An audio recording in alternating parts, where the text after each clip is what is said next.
Look, technically, it wasn't my fault. I need you to understand that from the start.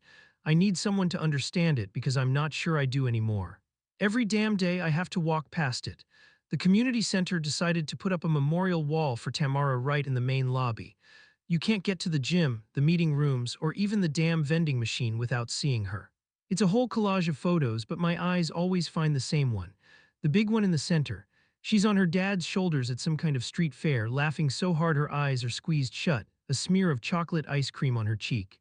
She looks weightless, happy, and every time I see it, the script in my head starts playing again. The one I've been repeating to myself for 6 months, the one that lets me sleep for a few hours at a time. You have to picture the night. It wasn't just raining, it was one of those biblical downpours where the world turns into a gray, blurry mess. The kind of rain that makes your windshield wipers scream in protest. The streetlights on that stretch of road are a joke, always have been. Flickering yellow, half of them were out completely. I was driving slow, cautiously, I swear to God I was. She just appeared, a flicker of motion from between two parked cars. Not a person, not at first, just a shape, a dark blur against the darker gray of the pavement. There was no time. No time to think, no time to swerve, no time to do anything but slam the brakes. That sound, it wasn't a loud bang like in the movies. It was a heavy, wet thud. A sound that you feel in the floor of the car, in your bones. My heart, I swear, it tried to climb out of my throat. My hands were shaking so hard I could barely grip the wheel. And yes, I drove away, I did, but don't you dare sit there on your high horse and call it fleeing the scene. It wasn't a decision, it was an instinct, primal. Your brain just screams GO and your body obeys before you can even form a thought. It was survival. Anyone would have done the same. Anyone, that's what I tell myself. It was an accident. A tragic, horrible accident that wasn't my fault. But then I walk through this lobby and I look at that picture of Tamara laughing, and I can't help but wonder if, in that last second, her eyes opened. I wonder if she saw the license plate. The days after are a blur, that's what I tell myself anyway, a black hole of shock and trauma. My brain, in an act of self-preservation, just deleted the files. That's a clean, simple explanation. It's the one I use when the memory starts to get too loud. But it's a lie, because the truth is I remember things. Little, sharp, specific things that stab me when I least expect it. I remember the white-silver flash of the reflective strip on her jacket sleeve, a tiny, brilliant comet in the rain for the split second before the thud. I remember the song that was playing on the radio, some forgettable indie band, a guy with a whiny voice singing about a summer of mistakes.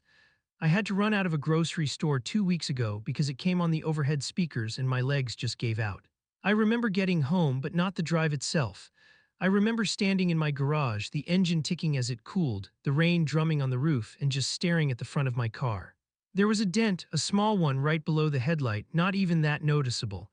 I touched it with my fingertips and the metal was still cold from the rain. For the next 2 days, I was a ghost. I went to work, I smiled at my coworkers, I drank coffee, but I was just a machine. The real me was at home, at night, hunched over my laptop with the brightness turned all the way down. I scrolled through local news sites, my heart pounding with every headline. I used vague search terms at first. Accident Northwood Avenue. Hit and run Tuesday night. My hands would shake so badly I'd keep making typos. Then I saw it, a local news blog post. Community mourns Lincoln High student Tamara Jenkins. There was a picture, not the laughing one from the wall, but an awkward school photo. Braces, a slightly forced smile. She looked like a kid, just a kid. And the article said she had been on her way home from a friend's house. She was deaf in one ear and wore a hearing aid in the other, which might be why she didn't hear the car. They found it on the side of the road. I felt this, I don't know, this cold wave washing through me. It wasn't just guilt, it was a weird, selfish kind of grief. Like this horrible thing had happened to me. My life, the one I knew, had ended on that street. This girl, this Tamara, had taken it from me. I know how insane that sounds, I know. But in that moment, staring at her school picture, all I could think was, she ruined my life. Funny what the brain decides to hold on to, isn't it? Not the drive home, but the exact shade of blue of the news site's hyperlink. Edit, wow, okay, I didn't expect this to get so much attention. Reading some of these comments, I don't know what I expected. Sympathy maybe, understanding. Most of you are just calling me a monster, a coward, a murderer. Easy for you to say, sitting behind your screens, you weren't there. You didn't feel that panic, that sheer animal terror. A lot of you are asking the same questions, so let me just clear some things up. Why didn't I call 911? Are you kidding me? My phone was in my pocket. You think in that state of mind I could have calmly fished it out, unlocked it, dialed 3 numbers, and formed a coherent sentence? My brain was just static, white noise. The only signal that got through was danger, that's it. And for everyone saying I should have checked on her, what good would that have done? I'm not a doctor. I would have just been standing there in the rain, useless, probably making things worse. The best thing, the only thing I could do for her at that point was get out of the way so that a real first responder could get there. Right, that makes sense, doesn't it? Someone mentioned my car, I got it fixed. The next day, I found a cash-only place in the industrial part of town, one of those shady places that doesn't ask questions. I told them I hit a deer, they didn't care, cost me 800 bucks. I paid it without blinking, and no, I didn't think about the police. I wasn't thinking about anything except making the dent disappear. I just wanted it gone. I wanted to erase the whole thing. Okay, one more thing because a few of you are really harping on this. The drinking, yes, I had a drink. One, a single glass of whiskey with my dinner, that was at 7 p.m. The accident happened at 10:30 p.m., 3.5 hours later, do the math. I was not drunk, I wasn't even buzzed. It was a stressful day, I had a drink to unwind, end of story.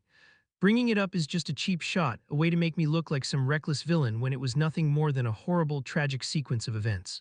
You just don't get it, you weren't there. For months, my life was built on that fragile foundation of excuses, a fortress of self-deception. It was ugly, it was shaky, but it kept the world out. Until last night. Last night, the whole thing came crashing down because of an old man with a mop. I was working late, trying to finish up a quarterly report that felt like the most meaningless document ever created. The community center was empty and quiet, the kind of deep silence that makes every little sound echo.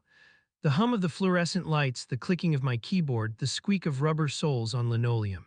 That was Hector, he's the night cleaner, a sweet old guy from El Salvador with kind eyes and a smile that crinkles his whole face. He's been here for 20 years. He was mopping the lobby floor, working his way slowly towards the memorial wall. I went out to grab a soda from the machine, and we did our usual little dance of polite nods and quiet hellos. I was about to head back to my office when he stopped in front of Tamara's picture.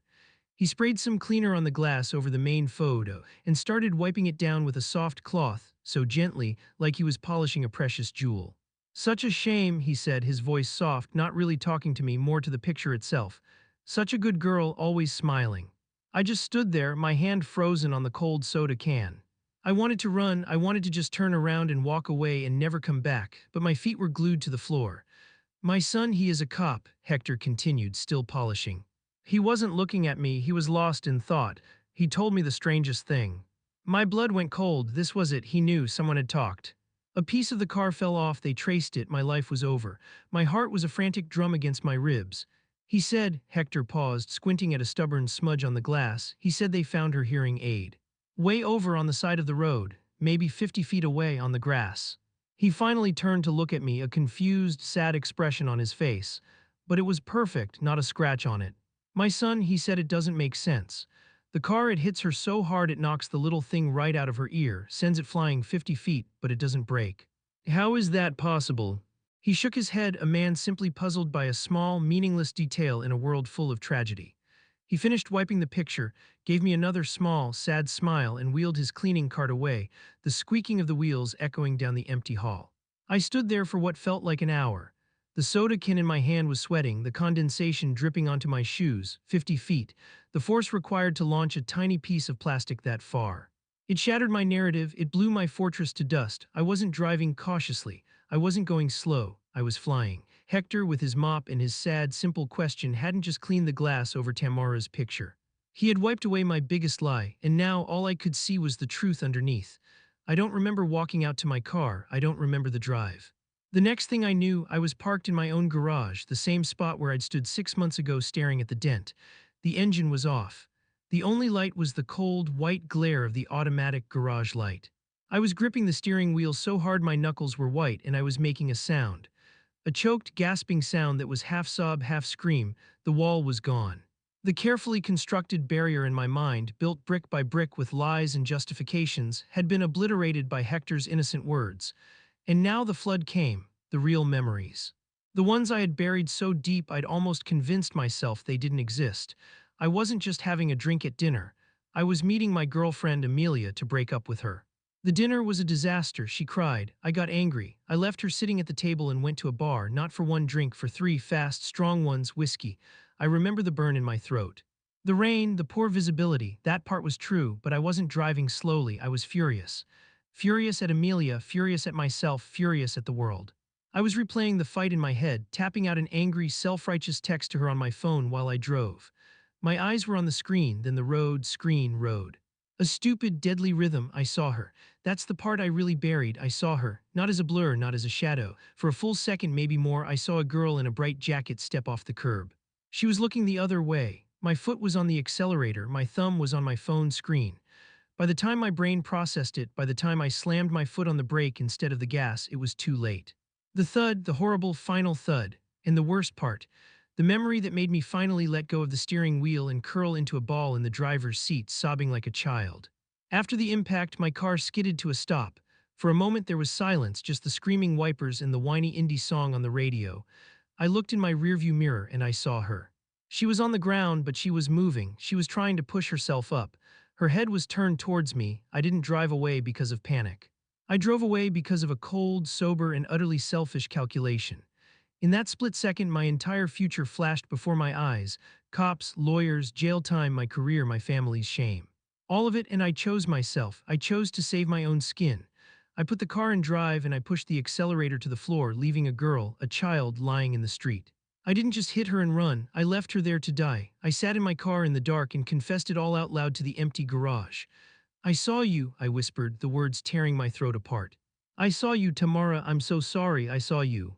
Final update, I've deleted the original post, and the first update, the ones where I tried to paint myself as a victim. I can't stand to look at those words anymore. They feel like they were written by a stranger, a coward I don't want to know. Thank you to those of you who saw through the bullshit, you were right. I quit my job at the community center this morning.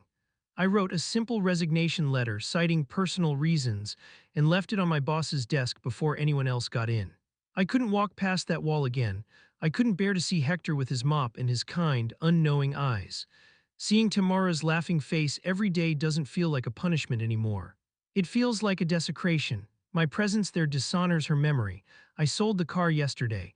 Took it to one of those massive dealerships where they give you a lowball offer without even looking at it too closely. I took the first price they gave me, I just wanted it gone. I watched them drive it away to a back lot and I felt nothing, no relief, just empty. I walked home. I don't think I'll ever drive again. The thought of sitting behind a wheel makes me physically ill. So what now? That's the question, isn't it? The question many of you are screaming in the comments. Am I going to the police? Am I going to confess? I don't know. I wish I could tell you that I'm a good enough person to do that. To walk into a police station and throw away the rest of my life for a justice that feels impossibly late. But I think about my mom. I think about the shame that would crush her. And I know deep down that the same selfish coward who drove away that night is still a part of me. He's the one whispering that maybe, just maybe, I can find a way to live with this. But I know that's a lie. There is no living with this. There is only surviving it. My punishment isn't a jail cell, it's this. It's knowing that I get to wake up every morning when she doesn't. It's walking down the street and flinching at every car that goes by too fast. It's the constant grinding weight in my chest that I will carry for the rest of my life. And it's the dreams. Every night now I dream the same thing. I'm not in a car. I'm standing on a silent, empty street. It's not raining. And 50 feet away from me, sitting perfectly upright on the clean, dry asphalt, is a small beige hearing aid. Nothing else happens. I just stand there staring at it, knowing what it means. I always wake up just before I start to scream. This is my sentence, a quiet, private, lifelong prison. The cost of my choice.